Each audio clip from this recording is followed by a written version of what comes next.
किसी भी शहर का विकास अगर देखना हो तो वहाँ की ट्रैफिक व्यवस्था और सड़कों की हालत से देखा जा सकता है। इस वक्त हम ग्वालियर में खड़े हैं। आप सब तो देखेंगे ये जिस वक्त हम यहाँ पर खड़े हैं ये सबसे महत्वपूर्ण सड़क है और ये पूरी सड़क यहाँ कह सकते हैं कि ये पड़ाव चौराहा है, पूरा हृदय स्थल यहाँ पर कहा जा सकता है ग्वालियर का। और यहाँ की हालत आप देख सकते हैं कि सड़कों पर कितने बड़े बड़े पॉट होल हैं और इन्हीं जो पॉट होल में जब गाड़ियाँ निकलती हैं तो वो हिचकोले खाते हुए निकलती हैं। आप साफ तौर पर देखेंगे जैसी गाड़ी ऊपर से आती है तो यहाँ पर स्लो हो जाती है।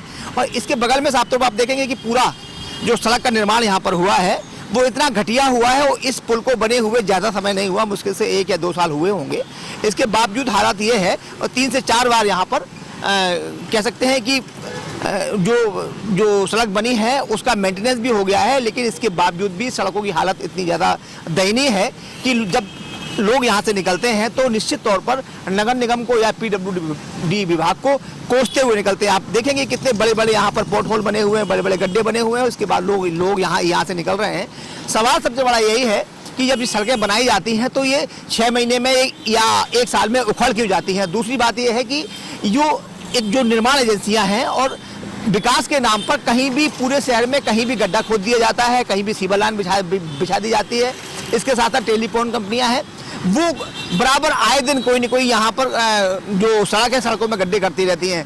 सबसे बड़ा सवाल यही है कि आपस में तालमेल ना होने की वजह से आए दिन सड़कों की खुदाई है वो यहाँ पर बराबर हो रही है। सड़कों के निर्माण में जो गुणवत्ता होनी चाहिए वो नहीं हो रही है। यही वजह है कि सड़कों का निर्माण तो होता है लेकिन उसमें गुणवत्ता ना होने की वजह से सड़कें कुछ ही दिनों में एक दो बारिश में उखड़ जाती हैं। साफ तौर पर माना जा सकता है कमीशन खोरी के चलते इन सड़कों का जो घटिया निर्माण हो रहा है उस पर सरकार को ध्यान देना चाहिए। कैमरा पर्सन धर्मवीर के साथ अरविंद चौहान।